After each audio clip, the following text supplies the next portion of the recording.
So we're starting the red rose dress, and it consists of an undergarment which consists of a corset and a skirt lining, which I'm starting to cut now.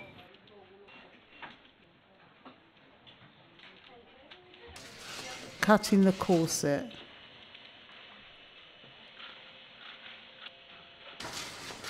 And then here is the pattern for the skirt lining and also the bodice pattern for the rose dress, which I will be cutting out next.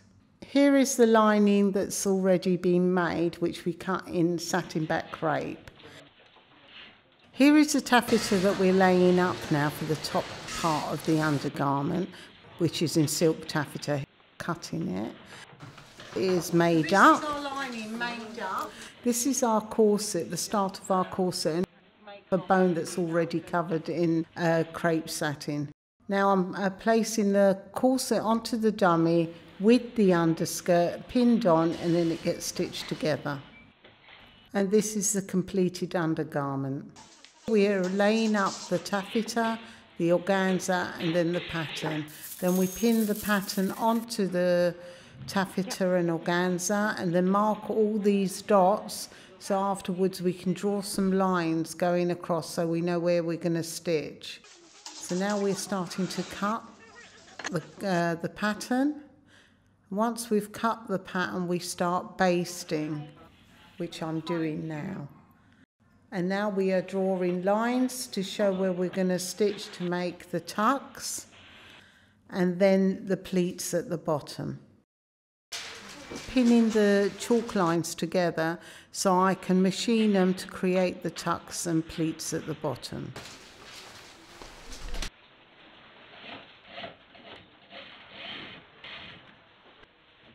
All the pieces stitched, and now that we have them stitched, we have to join the fronts all together and the backs all together, and then we mould it onto the stand.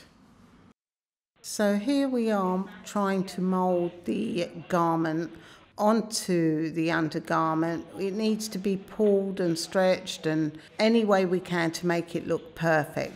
The pinning process takes time, so we need to take time to mould and pin, mould and pin. So we could be pinning and taking the pins out, then putting them back, then putting them back in, just till we get the perfect shape we like.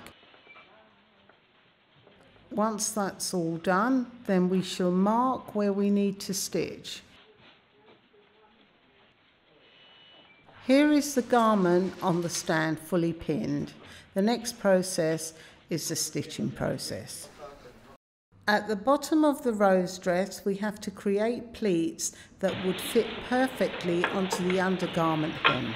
We create these tucks. So basically, we do these pleats at the bottom of the dress that will get attached to the bottom of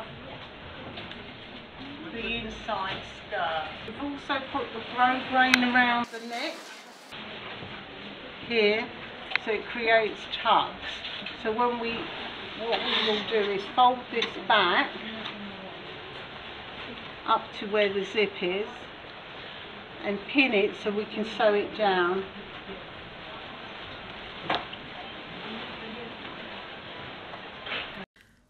Then we will lay all the pleats flat and then pin the collar down evenly right round, and then we will be hand sewing it down.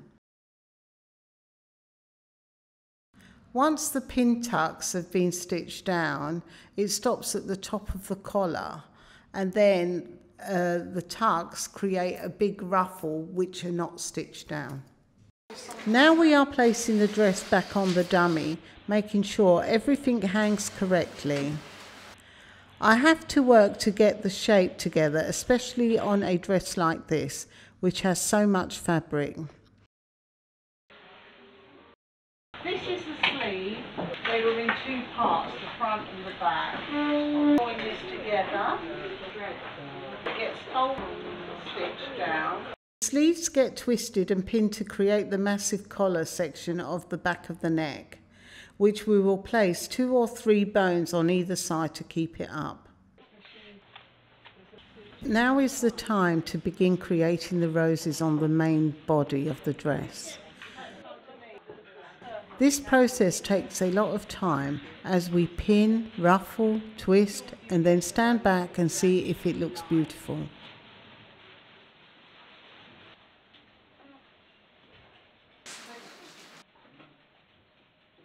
Every rose is different.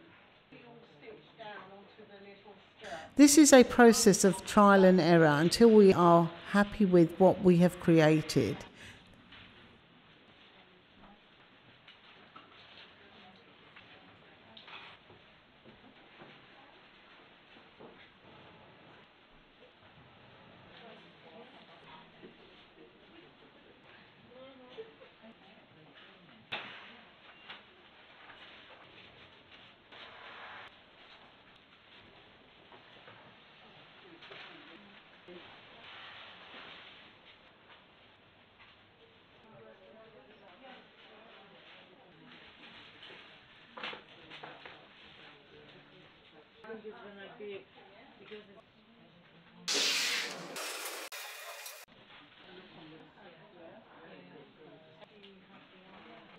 This is the final look hanging on the dummy, and I hope you like it.